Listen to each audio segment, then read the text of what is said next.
let's talk about the deaf dementia experience.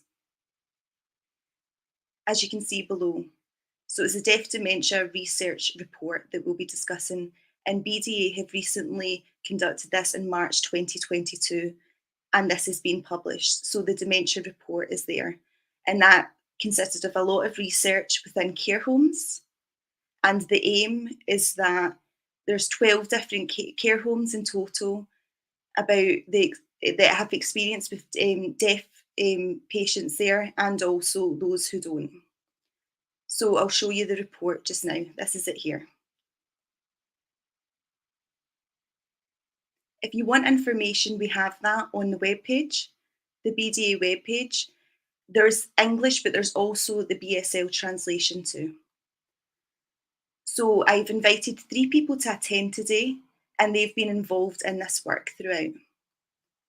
So first I want to say thank you to Life Changes Trust, LCT, and they've funded this project and to keep it going. So thank you to them. That support has been invaluable. Thank you so much. And thank you to the University of Manchester, SWORD, for their involvement in supporting and working in partnership with this. We'll divulge more information soon. But now I'm going to be introducing Emma. So welcome. Hello. So I'd like you to introduce yourself just now. My name is Emma Ferguson-Coleman, as you can see here. I'm a research fellow and I'm part of the research group SWORD. I also research in dementia, so I've worked with deaf people who are living with dementia for over 10 years. Wow, that's fantastic, and it's so great to work with you and have you here today. Thank you for inviting me. The second person I would like to invite is Alys Young.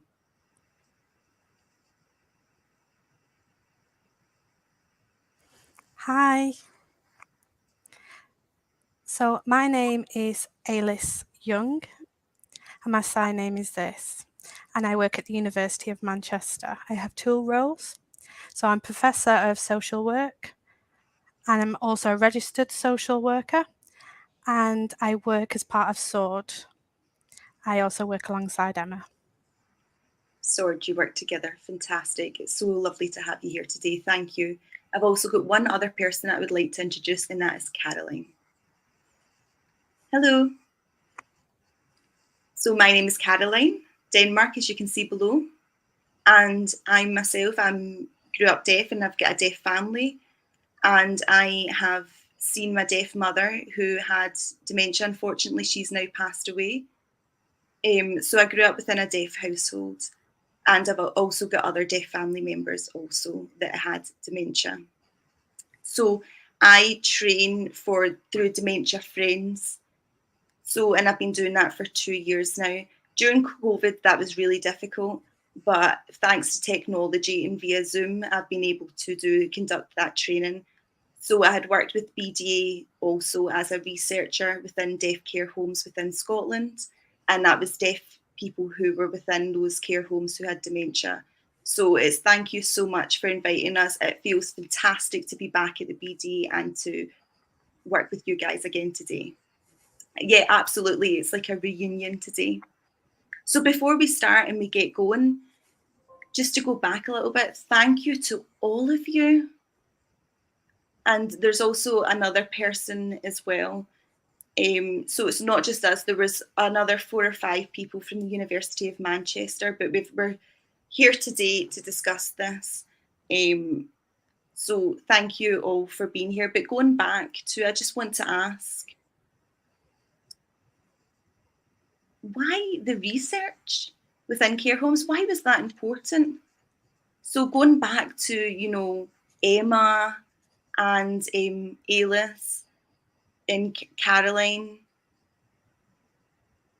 why did we feel that this was important? Well, we worked together on a previous project. I think it was about 4 to 5 years ago now, and that was the Deaf with Dementia Toolkit. So from that, we realised and identified that there was actually missing information. We needed to look at what deaf people were experiences was like in care homes. So we wanted to understand that a bit more. What were they receiving in terms of care? What does it feel like to be a care home working with a deaf person living with dementia? So we had a discussion, and that's where the idea was born from, really. Yeah, that's absolutely right. Alys, I know that you might want to reply. What was your thoughts? Why was it that you thought it was important? I think people living with dementia don't necessarily have to live within a care home, but some do. Some do because they need to feel safe. They need to be living in a safe way and be cared for in a particular way. In the UK, in past research, we looked at how care homes were caring for deaf people, but never looked into them being cared for as deaf people living with dementias. This is the first of its kind. So it's very important for us to understand how that process works, but also work with care homes to try and understand what support they need and how they can effectively care for their deaf residents, but also understand and have the conversations as to what that deaf person needs. Absolutely. And later on, Caroline will discuss her work. But when you've seen this, the kind of why did you feel as if it was a priority within care homes? So, like I'd said earlier, um, I had been a deaf carer myself to my mother at the time, but prior to her passing away, and also my stepfather, who was deaf as well. And the care was incredibly challenging. It took me actually about a year to recover from that. So, like Alys has already said, it's about safety. It's about you don't want a deaf person to be isolated. You want them to go to a care home and to feel safe. So I know what it's like to care for a deaf person with dementia. So it's really, really important that I can see the difference between a deaf person with dementia at home and a deaf person with dementia in a care home. And I'd seen a vast difference. So that's why I know that this is so important. And in terms of research, you know, I didn't include my own experience in that, but within care homes, I think it's so, so important that, you know, that we recognise that deaf people are out there. And in Scotland, there's deaf people with dementia that are within care homes dotted all over the place. So the research for we put them into different groups. So they had deaf carers themselves, and then in the other group there was deaf people themselves, just general deaf people who are concerned that perhaps in the future they might have dementia and what their experience might be like within care home. So that's the kind of thing that we've included in the report, but I'll go into that a little bit more later. Absolutely, it's absolutely important to have this report and to know that this has been conducted and that this research has been conducted. So the aim is for that to be given out to care homes. So they're with we don't want any kind of shock or any difference. We want this to be standardised. Yes, and the report is transferable. Any person going through a journey where they have to make a decision as to where they're going to live, where they're going to receive care, regardless of whether you're based in Scotland or not, this report is definitely transferable. It helps and enables you to navigate those discussions with professionals and making sure that a deaf person's opinions are being heard and their rights and what they need are being considered. And it's a massive step moving away from a family home and these concerns around how I'm going to communicate, what's the everyday language like. That anxiety is awful. So this report will scaffold those feelings and support them to have these conversations and navigate through that journey. Absolutely. And in addition to that, you know, within a care home situation, the reason that this is important is for a hearing person, there's plenty of care homes that they can choose from that specialise within dementia. But with it, for the deaf population, that's not the case. So for deaf people at the moment, they're living in fear for their future. They're saying, well, what about me? What's going to happen to me? So what does my future look like? Where is it that I'm going? So like for a hearing person, their family, they might not like the care home, but it's there's so much fog and uncertainty about where it is that a deaf person's going. Like, they're concerned about communication, whether they have specialist training in dementia. So it's really concerning. Just to add to that, the first time at first it was the first time that our team had come in contact with this idea. There was a journal article about 10 years ago that was written by Catherine Rogers and Alys and Jacqueline Parker, who lives in the Northwest. And Jackie has been through a similar situation and a similar journey to Carolyn. And the dilemma for her family was that her mother was deaf. There was no deaf care home that had dementia experience. And then there was a hearing care home that had dementia experience. So her and her sister had to make a really compromising decision. They wanted to try the deaf care home first because her mum was still using sign language to communicate, stayed in that care home and realised that her dementia needs outweighed her language needs at that point. So then they had a discussion and moved her mother to dementia specialist care home where her needs were being met, but her language needs weren't being met. And it's a very painful, excruciating, painful decision as a daughter making that decision and moving mum to a different environment. But I think dementia outweighed the language at that point. So it's making that really tough decision and reprioritizing. So making that decision to then move her. And again, Absolutely. that would feel like it's not an easy decision to make, and you would still be compromising, like you said. But Yeah. that's a useful insight for us to know. So just to let the audience know, the audience that's watching, in terms of if you want to make a comment or you want to ask a question, you are more than welcome. We'll be able to view them. So absolutely ask questions away. Oh, we've already got a question. Fantastic. And we'll get to you. So we'll hold that for now.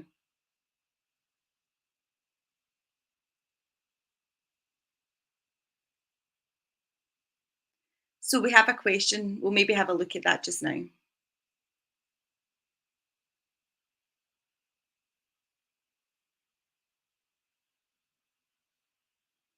That's a fantastic question.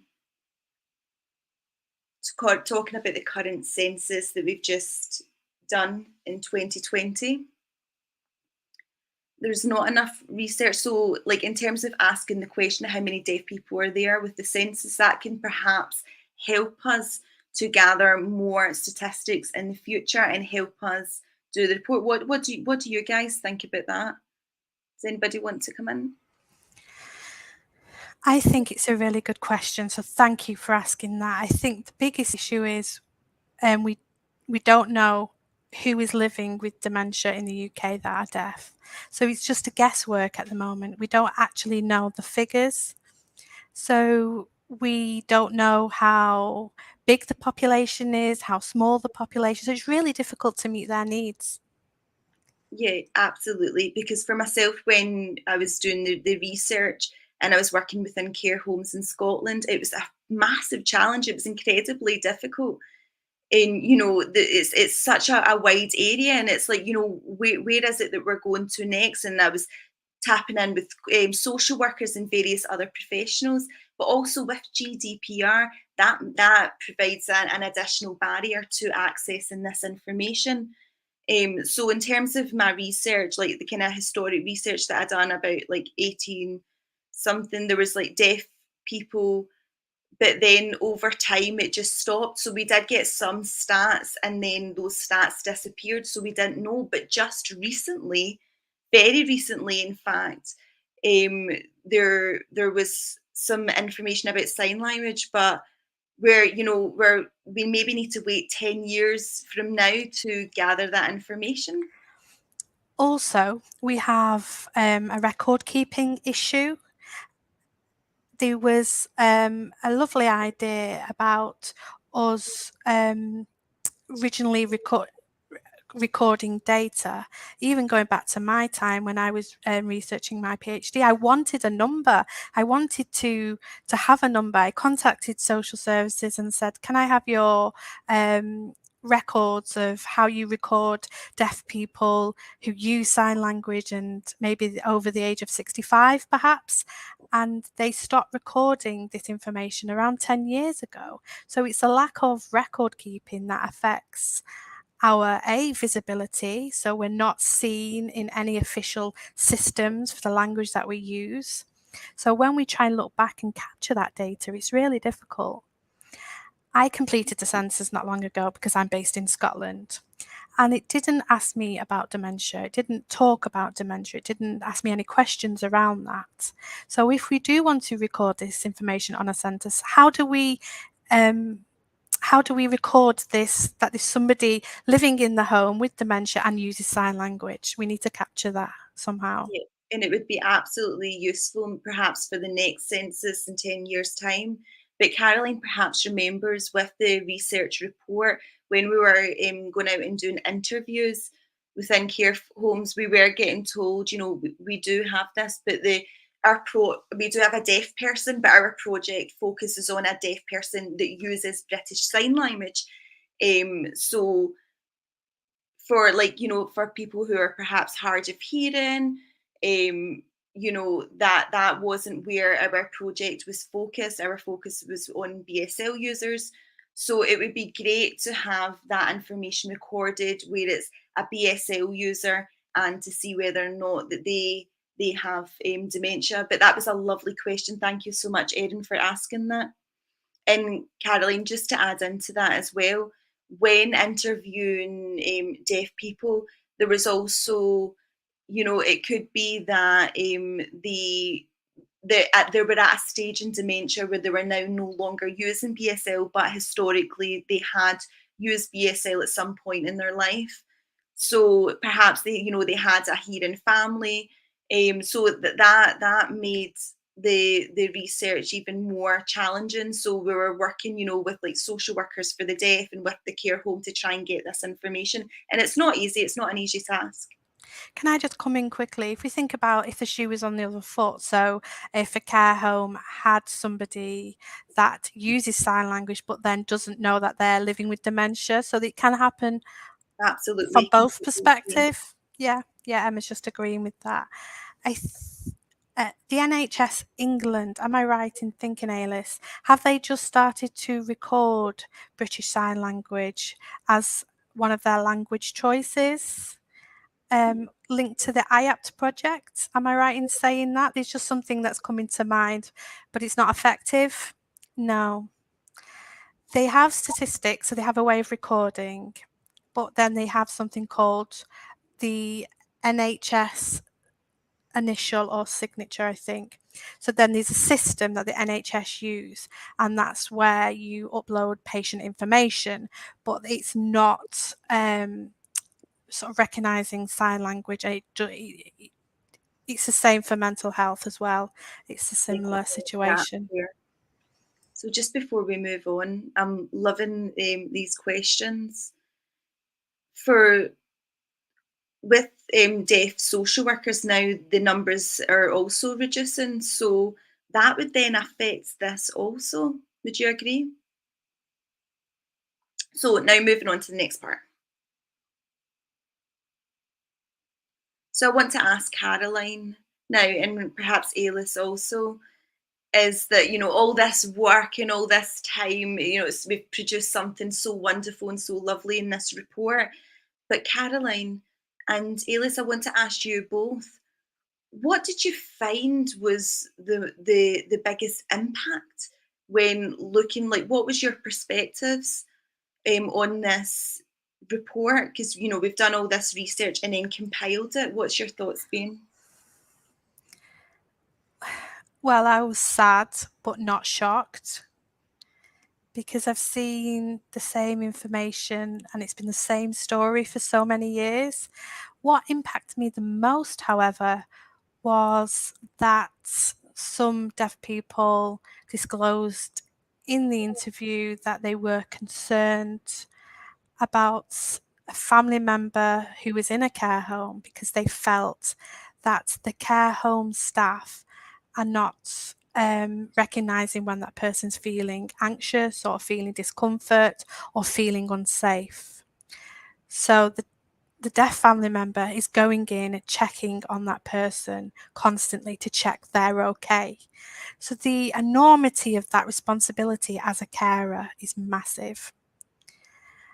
Also, care homes, because they're trying to do their best. They're trying to work with what they know. They don't know what they don't know, and a lot of time they do feel lost. We've mentioned before during this conversation about care homes often are confused with the term deaf, so they may think of someone being deaf as hard of hearing, but not identifying them as a sign language user, or they may think they're hard of hearing, so they need to shout a bit louder. So their opinion or their understanding of a deaf person and how they communicate they need educating. And what tends to happen over a period of time of being treated like this, their spirit, their sign language, their identity as a deaf person starts to diminish because it's not being recognised by the people around them.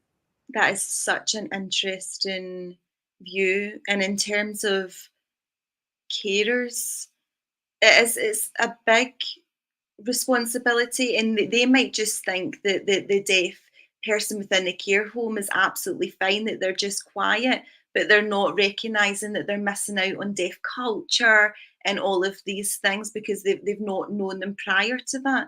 So do you want to add in some additional points, Caroline?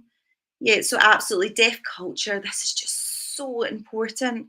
And like Alys said, within a care home situation and a deaf person in a social situation, that they're, if we're comparing both of them, the deaf community, the biggest concern for a deaf person is communication and culture too. But then when you compare that to a care home situation or staff who work within a care home, they'll have concerns, but their perspectives and what their top concerns are will vary. So they might be more focused on lip reading them, having the deaf person lip read them or pen to paper. But the deaf community are saying, no, no, we want BSL, we want sign language. So that was what was interesting for me when conducting the interviews, is when it was somebody with early dementia, we managed not to, they managed not too bad with pen and paper, but as their dementia progressed, that was when they got stuck, and it was extremely problematic to use that method of communication. So within the deaf community, the number one priority, like within the home situation, is ensuring that they've still got a social life, that they're still engaged with other deaf people. But then when they're then moving to a care home situation, they're then become completely they're just removing themselves completely away from that, and they've not then got that kind of sense of the community or the communication or deaf culture. So it's what I really want is training within a care home situation. And, not just deaf awareness training, which we're being told, that kind of generalized deaf awareness training isn't enough. We need specialized training, and we need people who understand the deaf identity and the culture and sign language and all of these things, and how to communicate with a deaf person with dementia, because we can't have deaf people with dementia isolated and not gaining that. But I think that there's certainly a fear within the deaf community that they're going to feel abandoned if they were ever placed within a care home situation with that. And the concern is that there's been comments about this idea about I'd be there just to wait to die, which is awful. Yeah, so my concerns are in terms of a person living with dementia as a sign language user and not being exposed to their language, and the fact that language use will diminish. And the deaf community don't want that to happen. They take it on themselves to make sure that members of the deaf community are being looked after in terms of their language skills. Now is the perfect time. You've already covered a lot of your perspectives, and what your views are and what you've experienced, but just quickly, we have some recommendations, some advice, and some tips.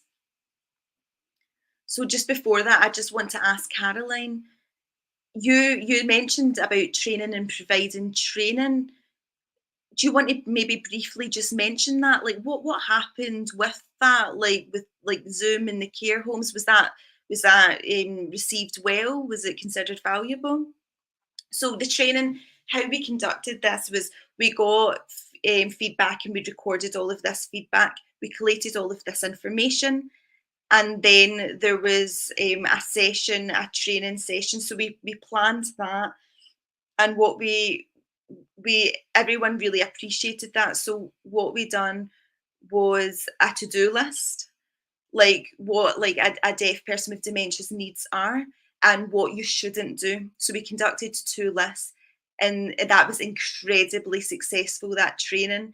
And in the end, everyone really took that on board, and they were actually really quite shocked because they had thought that reading English was the same as a BSL, and we're like, no, no, no, it's a completely different word order, it's a different structure, English to BSL. And and also when mentioning about deaf culture and things like that and the differences there. So like talking about like, knocking at the door and saying, well, like how would I would just open up the door and go in, and it's like, well, no, you can't do that, because with a deaf person, they would then get a fright, and that would be like really abrupt. So it was just even little tips like just flicker the lights on and off so that they know that you're entering the door. And we would discuss different activities. So they were maybe discussing activities that they done within the care home, and I gave them ways to adapt that to make it more deaf friendly and visual, and speaking about films that deaf people liked way back when. So there was lots of information like that, and the main thing was just to encourage them to keep everything as visual as possible, but it was certainly a success. No, that's perfect. Thank you, Emma. Yeah, so what Carolyn's referring to is watching old films or having access to resources that are appropriate. I've been on some training recently, and I realised that things have moved on from my time. So moving on from 10 years ago. Yes, I am now old, Avril. Yes, I'm older. So 10 years ago, I knew that deaf people, they probably enjoyed watching Charlie Chaplin, Harold Lloyd, those types of black and white silent movies that deaf people enjoyed of that era. And now things have moved on. So we're 12 years further down the line, having realised that that's a bygone time. And these new things that deaf people will talk about, maybe if they're in their 60s and they start to develop dementia, they may grow up liking different things like Tom and Jerry, for example. Absolutely, absolutely. Other programs, these, I can't remember some of them. Starsky and Hutch as well. Yes, Yeah. yes. And like, yep, Starsky and Hutch with the police. Yep, Yep. the cars and the fancy car at the time. So, and also war. Back then, it Yes. was like Well, the they weren't part of the war era. Maybe their parents were, but they hadn't grown up with that experience. So we have to change our thinking. We have to change our cultural activities to make sure that they are applicable to their era in terms of where they grew up, and when just they talking grew up. about kind of movies and things as well. Perhaps during that time, I'm just kind of thinking like with the kind of cowboys and John Wayne going through the door, slamming that door open, and staggering in. So, like with our time now, we need to kind of think back to then to match that time, and also, the deaf community love watching all the police films and all of that, and Koj, I think it is. Koji. And all of those films at that time. But also another consideration we need to have is equipment, and the equipment was different back then because it wasn't quite Minicom back at that point, and also with the flashing lights in the house.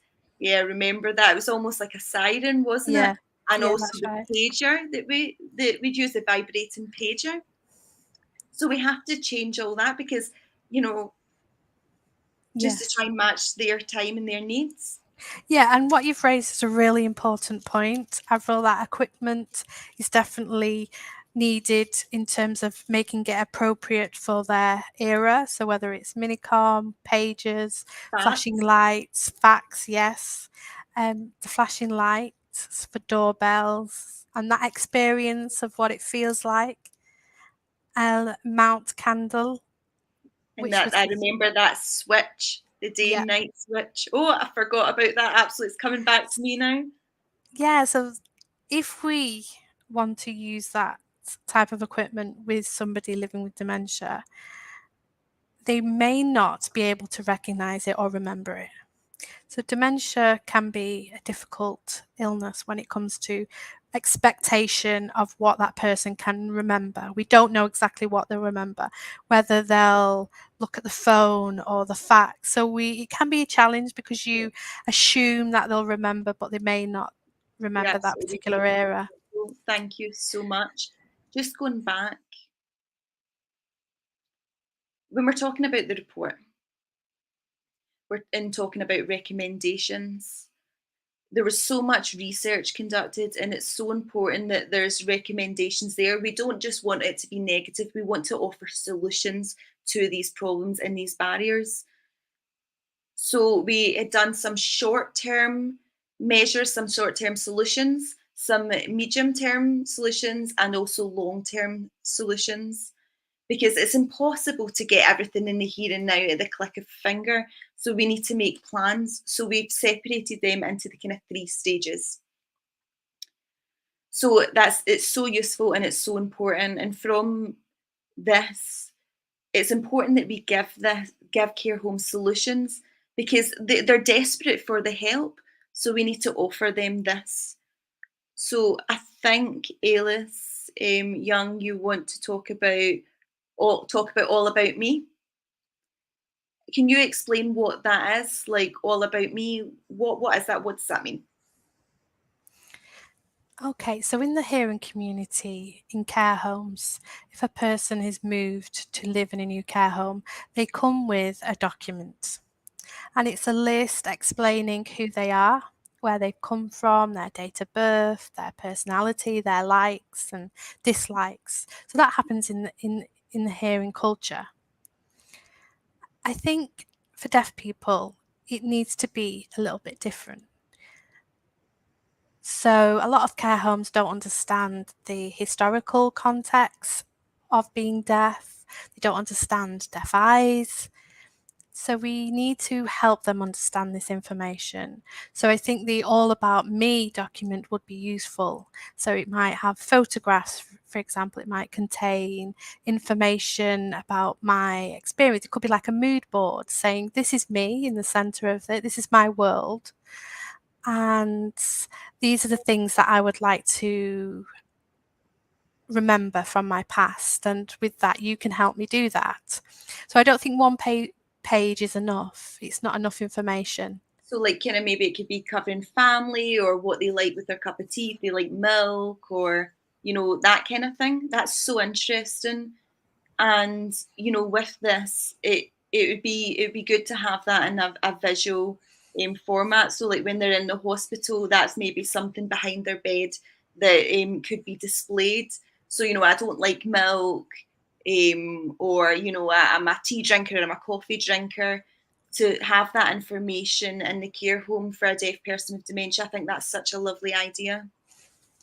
When I was interviewing people within care homes, they actually mentioned the same thing. They were saying that the hearing person relies on social work and family and information, and that information is then collated, what their likes and dislikes are. But with deaf people, it was incredibly challenging because sometimes the deaf person's hearing family, there was gaps in that information, and social work didn't always know, because they were maybe perhaps social work for a kind of mainstream setting. So a lot of this information was missed. So they had to kind of like look into this and try and work this out. So it's important that there's good practice there, and that was something that we had recognised, that a deaf person needed their own. And Alys Young's absolutely right. This getting this information together is so important. Yes, and particularly if you wanted to celebrate deaf history, care home staff themselves would need to understand what deaf history is. And the BDA have archives, which is called Share. So that goes back in time and demonstrates deaf history and what that involves, including videos and photographs. So maybe the care home need to understand that. The staff need to know that actually deaf people come with a history, and it's not just a mainstream history that we share with that community, it's a deaf history as well that they have, and they have ownership, and that's part of who they are as deaf people. And also with different deaf programs, like for example, See Here or BSL Zone and the others, that, you know, their own deaf programs, because, you know, it's not that, you know, a deaf person's not going to want to sit and listen to music. So having those options for them to then engage with is great. And there is programs and there's things out there, but they need to know of it. So now I'm just going to pick apart from the report, from the kind of medium term, or so the short term now. That's kind of easy solutions. But there's another part that it talks about befriending. So befriending, that doesn't mean bringing in just anybody. That's bringing in a deaf person to fulfil that role. So, but with the befriending, what does that mean, and why is that important? Okay, yeah, it's so important. So through the deaf focus group, we discussed this, and there was a fear that when a deaf person moves within a care home, that the deaf community, they have maybe, you know, they have friends that they're people that they know really well, but the deaf people don't know how to deal with someone with dementia, and they're incredibly hurt. So they need a deaf person with dementia needs a specific carer who has that experience, and that they need that training. So like I'd said earlier, with the deaf friends training, a lot of people are saying, you know, I just didn't know at the time, I just didn't know this information. So with a befriender, this is so important, because what that means is they can continue to visit the care home, and it means that with the specialist training with dementia, and also growing up in known deaf culture and having a deaf identity, they can then act as an advocate also, because it could be that the deaf person with dementia, their family can't sign, and that they're really quite isolated. So this just allows for everyone to work together. And it could be that the care staff don't know how to book an interpreter. So with having this role involved, they would then be able to assist and help with how to put those provisions in place, such as booking an interpreter. So sometimes care homes just don't know that it's their responsibility to book an interpreter. So it also means that, you know, and it could mean that that the deaf person would benefit from having a deaf relay interpreter to come in as well. So having this training and getting this information out there is so important for everyone to work together and to make sure if these services are needed, that they're being accessed. So befriending, really the aim of that is for a deaf person with dementia, that hopefully somebody's going to go in and communicate with them. Yeah, it could be that they're taking them out and supporting them. So like with the, you know, like just to kind of boost their morale and their spirits, because that's a concern that they don't have that. So with befriending, they might also be the first ones to notice that something's not right. For example, that they're in pain, or that they're not feeling too well. And we do know that without having adequate communication, that the deaf person um, can, you know, spiral and not do so well. So it's important to have communication so that their quality of life is still there, and that they've got company. I mean, this could be volunteers that are coming in and potentially later become staff. That could trigger a new career choice. But certainly, just having that friend kind of coming in regularly to support would be great. So I think that a befriender would be great with that. I completely agree with that. Within terms of a care home, one of the questions that we'd had was when we were asking about the befriending project, they just thought it was fantastic, and sadly, that isn't there. But that was something that they really wanted, and really, I think the deaf people needed that, but also the deaf befrienders needed that confidence and that training in order to fulfill that role. Yes, I really think that Caroline's comment is really important. It's not an easy job. You need to think about, there's so many things to consider in terms of language changes, emotional changes, and facial expressions change over time. They can become aggressive at points. So dementia really does affect an individual in so many ways. So you need to be well trained. You need to understand what that person needs at what time, and really change your way of working to morph into what it is that they need. I think an individual with a good intention, with the right training, can really do wonders. Absolutely. Emma, do you want to make a comment there too? Yes, I agree with what we're talking about. I think a befriender needs to also be able to adapt their language to the needs of the deaf person, because they may not be able to sign fluently. So a befriender needs some patience. They will also need to be aware that potentially this deaf person that they're supporting and befriending will repeat quite a lot. I recall earlier we were talking about when the era of remembrance and when they were using sign language as a child. So you have to remember that the person that they're befriending may start to use older signs. I met a lady through my research who signed this for television, and I couldn't work it out at first, but I remember her telling me a story about how she used to get up to change the channel on the television by turning a dial. So she, in her mindset, she was using language that she would use when she was a child, and that was her era of remembrance. So we have to be empathetic with that, and we need to definitely consider the language that we use when befriending. So we have so many more points to cover in our discussions, but we also have two questions. So Erin came in to ask a question. So Erin, this is a question below.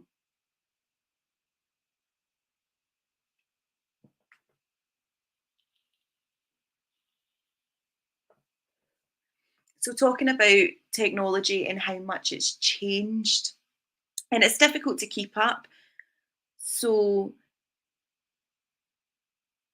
is there kind of special technology for people with dementia? Does anybody want to come in with there?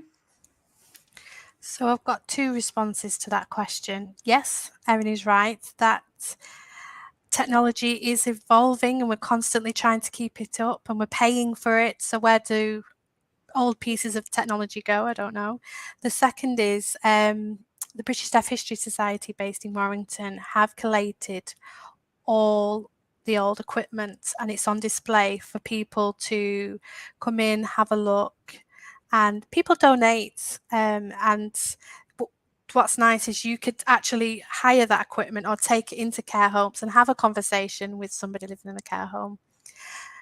The dementia friendly equipment, there is in the comment after today, I will type in the website.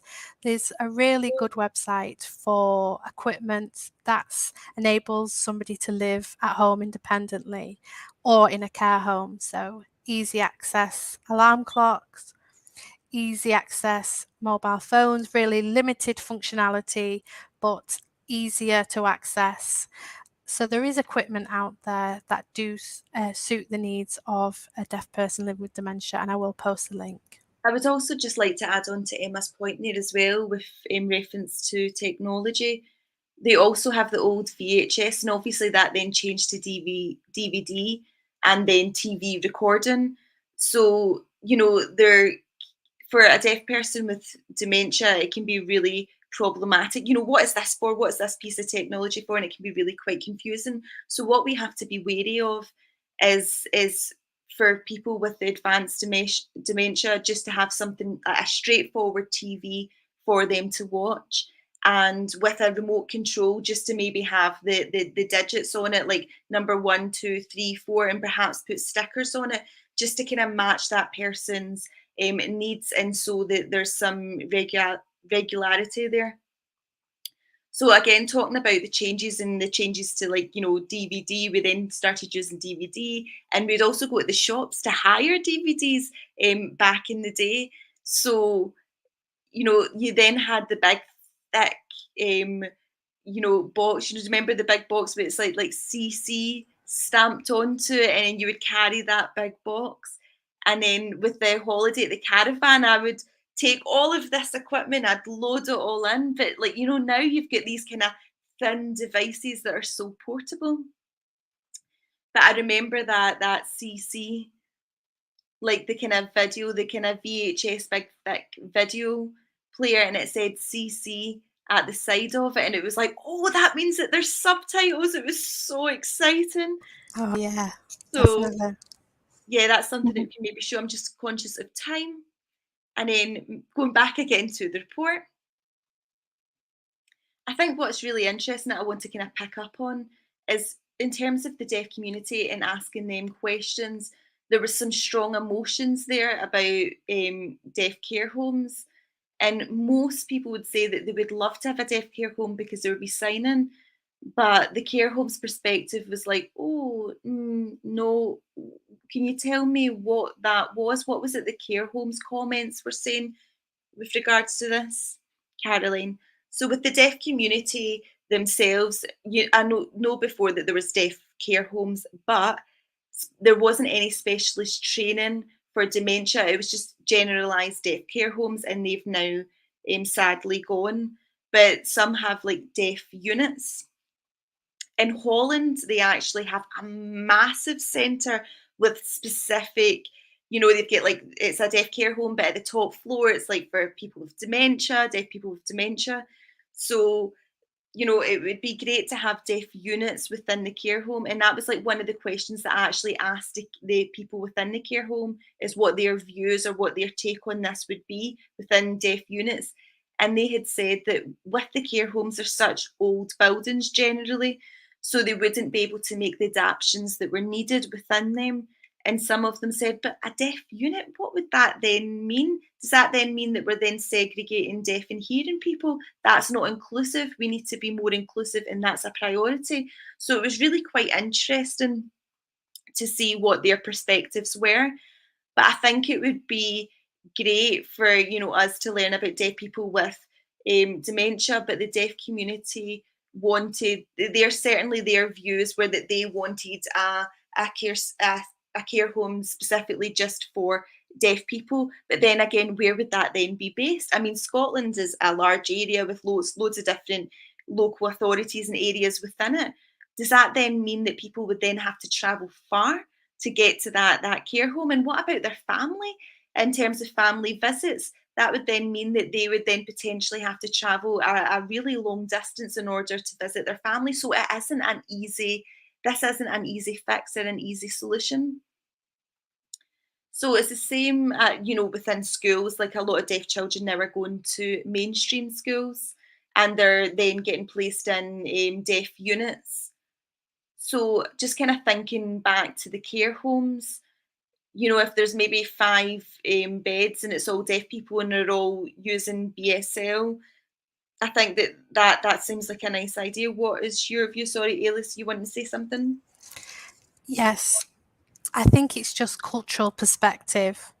So in social services, they think about equality. From a hearing perspective, this means inclusion. Okay, so equality means inclusion. So they want to treat people, in quotes, the same. And deaf people have a different perspective on this. They want access. Access doesn't mean inclusion.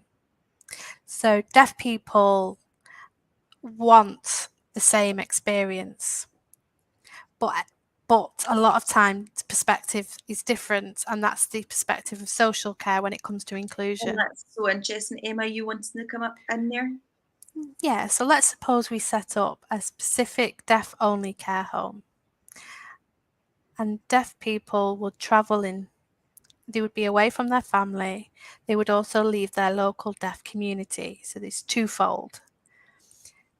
If I had to move 200 miles away for the rest of my days on this earth, I would lose contact with my friends, my family. They may not travel over to see me and visit me. I may be included. I may not be able to access technology to contact them. So my question is, and like we've been saying from the beginning, we want deaf people with dementia to stay at home for as long as possible, ideally until they become a risk to themselves and others and they're no longer safe. That's when the decision has to come that somebody needs to be in a care home and cared for safely, but then that becomes a decision as to which care home is suitable. I think it's absolutely not an easy solution, but having options is always a good thing. And I think that, with a lot of deaf people, they don't have family. So actually a setting like that would be ideal for them to be able to engage and communicate through BSL. But I do understand that for a lot of deaf people, they just wouldn't want to be removed and travel so far from their family. But like Caroline had mentioned, in Holland, they have this fantastic facility there.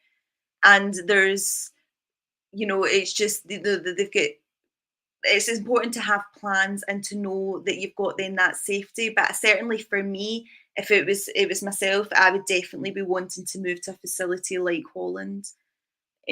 So that I can understand why people would be concerned. Yes, just to talk about the care home in Holland, they offer the option for supported living first. So you can move in on your own, you can move in as a couple, you can move and own a home. And if you experience other conditions or you start to develop dementia, you move up and the care that's provided is different. But so you're already familiar with the environment, you're already living there. I think that's the difference, is that you're talking about moving straight from home to a care home. There's no in You've got a between. transition period then, and it's your Yeah, whole world's not just turned upside yeah, down just like that. You're not then yeah, thrown into a new environment. You've got the language, your language needs to have been met, you've got exactly. friends there.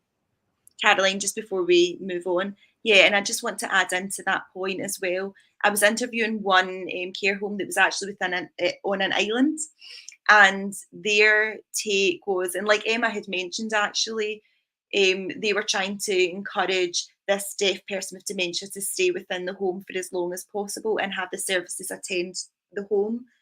But the people that are around this deaf person with dementia didn't have sign language. But what they had then told me in this situation was what they were able to do is like um, have like a support worker come in and a carer work in, and somebody that comes in to assist with medication, but that they were working together and working with the care home. Everything was then recorded, and all this information was then, yep, absolutely, Avril, it was automatically exchanged between them. So the care home knew all the information required for the deaf person, and that was perfect. And they were able to signpost. Also, they're fantastic. Yeah, absolutely. So they were able to signpost to each other. And when I was interviewing them, they did say that they were quite stressed because the deaf care, it was a lot of English. The information that wasn't accessible in BSL, and then when they were approaching a lot of the services, they weren't able to offer the support because they were like, we don't have interpreters, we don't have that provision in place. So it was incredibly difficult for them. So what I kind of hope with the report is that whoever's involved, people take the responsibility for that, and that they look at the short, medium, and long term measures and work their way through that. And also with the BSL Act and the national plans, if you're saying the stage 4.1 in here, this document here, Avro's pointing to, like for adults in care, yeah, absolutely. Avro's holding it up just now. That's what I'm talking about. So they had made that's making a decision for future policy that has to be adhered to. So with the Dementia Strategy and the BSL Scotland Act, with the area of health, number 4.1 that Caroline had mentioned, it talks about residential care homes. So within a residential care home, if you've got a deaf person with dementia, all of these things have to then be looked at and covered. And Emma, you wanted to say, no, we're going to get to move on.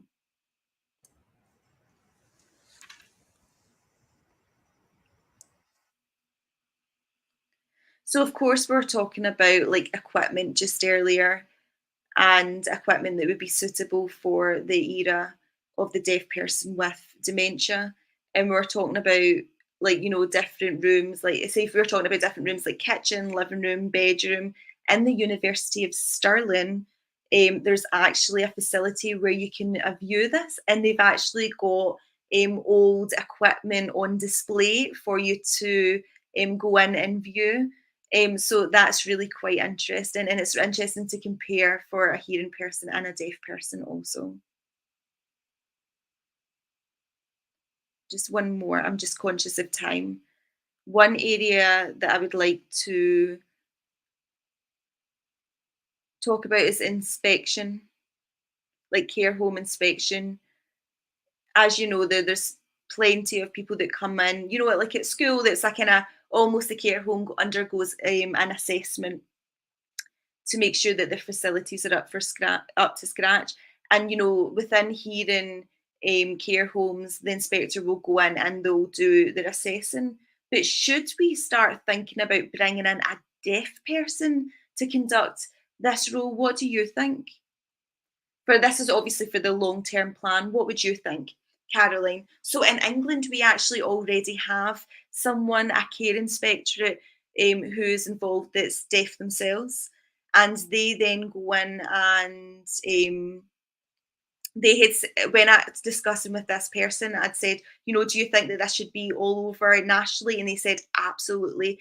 It's so important to make sure that the quality of care is of a high standard within the care homes, and to also make sure that it's standardized throughout, to make sure that they've got all the information and all the services are in place to meet the deaf person with dementia's needs. So in terms of interviewing and doing the focus groups, that was something that came up, and that's so important. So it's so important that when they come and do the assessments, if there's any gaps and there's anything missing, that's then being flagged up and not going unnoticed. So that's absolutely something that we want in the long-term plan. We want to make sure that there's a quality and that it's standardized. So yeah, absolutely. That's the whole point. Yeah, I agree with that. Just quickly, it's interesting we're talking about a deaf inspector or deaf staff. It is important. It is important for the residential care home. It's also good for the hearing residents as well that are living within the care home, because what the deaf inspector will do is ironically spot things that hearing people will miss. So they'll see things that potentially could indicate if somebody feels safe or not within a care home. So whether it's a deaf member of staff or a deaf inspector, they're going to benefit not just the deaf community, but the community living in that home overall. So the audience might be watching and just feel that this information is so valuable. So talking about the carer's experience and the kind of quality of care, and also attending a care home, these discussions are so important. So one thing that I do want to talk about before we close this session is social work. So in the report, social work's been mentioned time and time again within, you know, referring to care homes. So often the referrals come from social work.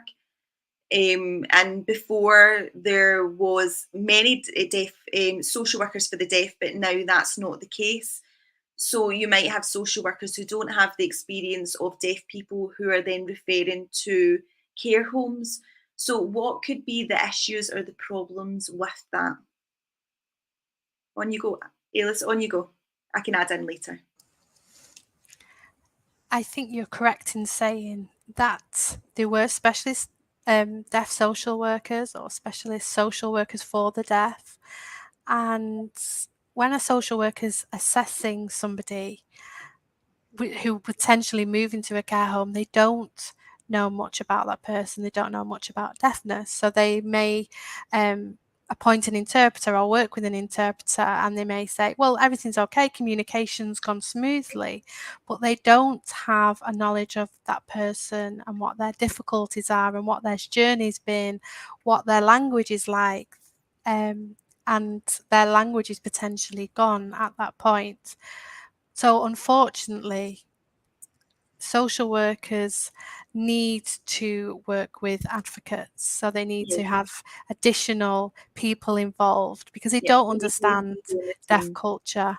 They need somebody that next to them who is deaf with that lived experience. Caroline, I just want to agree, like social workers generally don't have experience of specific deaf issues or like deaf culture and that kind of thing. And that's just not enough because they wouldn't then be able to assess where to best place this deaf person to see if their needs have been met if they don't understand what their needs are. And they won't be familiar with services such as advocacy and the befriending services. And also in terms of the assessment, this could then pose a high risk for the deaf person with dementia. So certainly within staff, there's gaps already within staff who work within social the care homes and also family members who perhaps don't have access to BSL and are aware of all of this. So it then leaves a deaf person with dementia at risk of not having a team of specialist people who know what their support should be. In terms of the care home and the staff in the report, there's a difference between a hearing social worker that doesn't have any understanding and a social worker who's able to pick up on somebody that's got that experience. So I think it's important that the right social worker is appointed to that case. Emma's absolutely right there. The specialist support is so important because within a hearing residential situation, they can then get access to that information straight away. But within deaf people with dementia, there's not enough information there for them to access, and there's a difference there, and that's something that's been noticed time and time again. Okay, one more question we've got from Erin, who's very keen. Erin, question.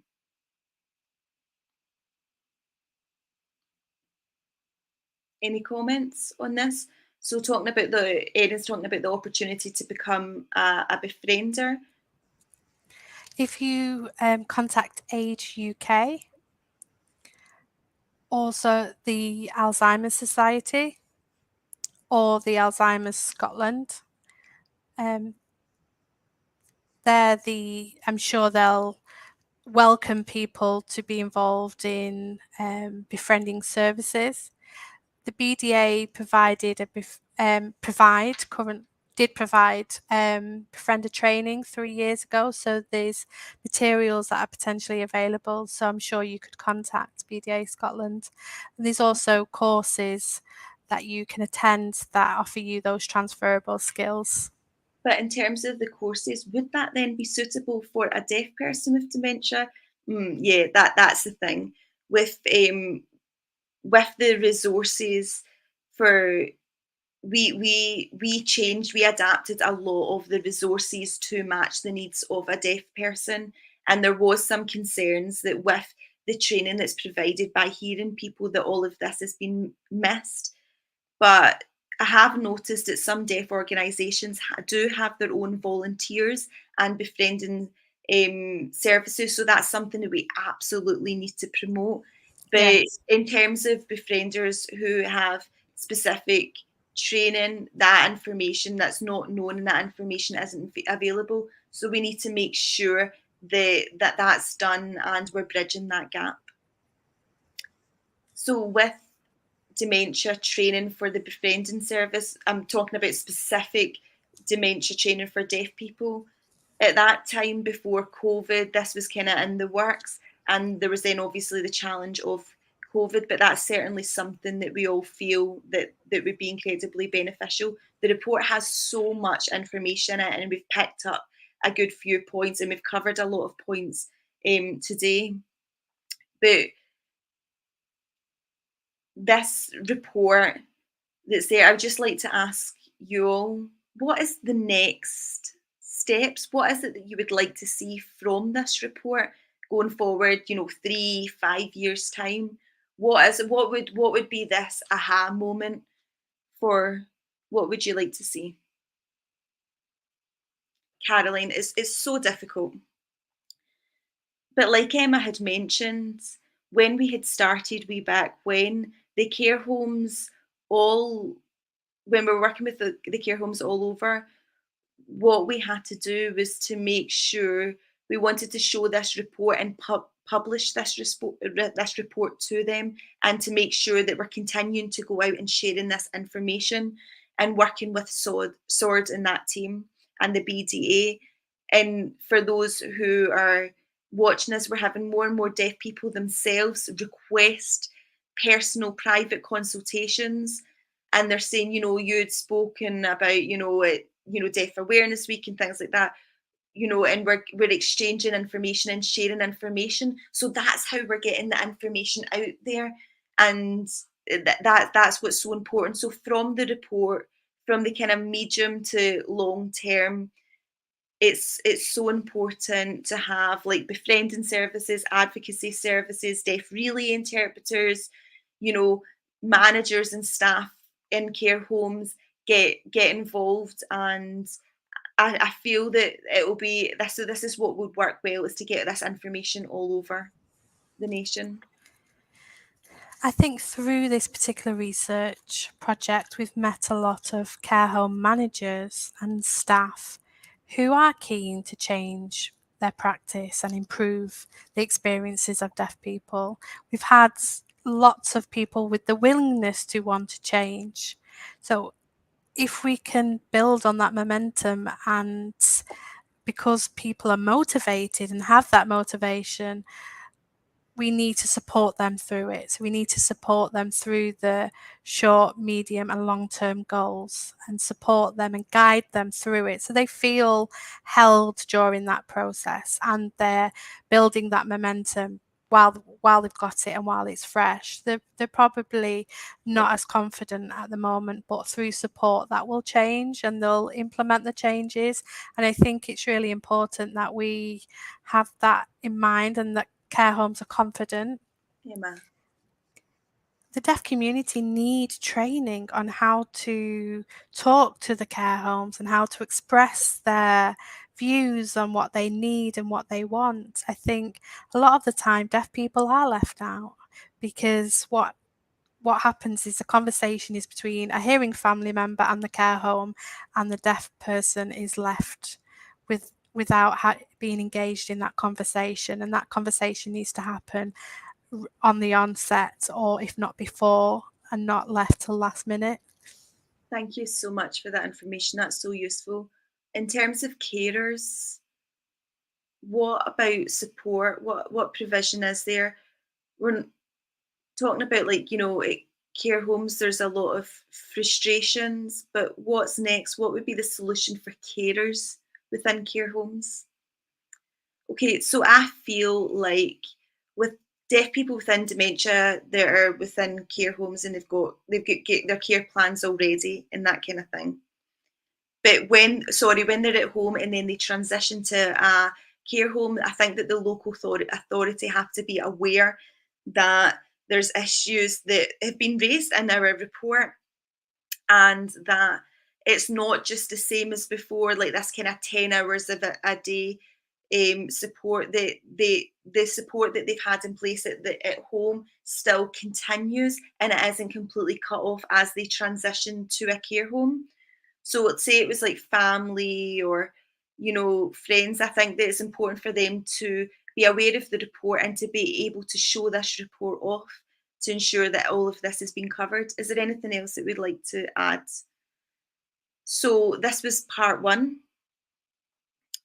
Do you think that there'll be another report, another reunion, perhaps part 2? What do you think? Maybe in 5 years to check the progress? Because we don't want this just to be left in a shelf to gather dust. We want this to be accessed and utilised, and we want our services to improve. So like Alys had said, it's not just, care homes, it's mainstream organisations, it's the care inspectorate, it's all of these, but how, we don't want we want to work together. We want to work together, and we want to be able to offer our advice and to encourage a better quality of care. So I would just, this, funding that we received to set this up is just, if we'd received money to get a care home, it would just be great to set something up like in Holland, Caroline. I think what's interesting is with the BSL charter for the local authorities, the councils, for the last 9 years, I always thought, why don't we, include this information so that all of the care homes within their local authorities have that, and they have access to that information about how to assist and support a deaf person with dementia.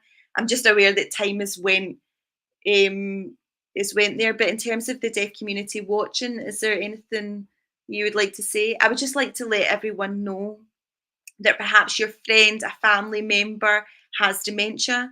Please don't be scared. What's important is that you ask for support. If you don't ask, we won't know, and we won't be able to support. I've always asked questions. Like for myself, when I went through my own journey, I went to Avro, because Avro had experience with her family with dementia. And so you need to tap into people with those skills and those expertise. So it's important that you ask us. Please get in contact. And Alys, is there anything else you want to come in and say? I said I absolutely agree. I think this research report wouldn't have been possible without the partnerships, the BDA, the university, the deaf community, the care homes. Everybody worked together to create the report. We didn't work in silos. It was a team effort. And it was amazing, and it was such a fantastic experience working with everyone, and it was a great opportunity. It was a fantastic experience for me, and there were so many hurdles and there were so many challenges, but thank you again, everyone. Once again, thank you for your involvement. Thank you for your time. Bye.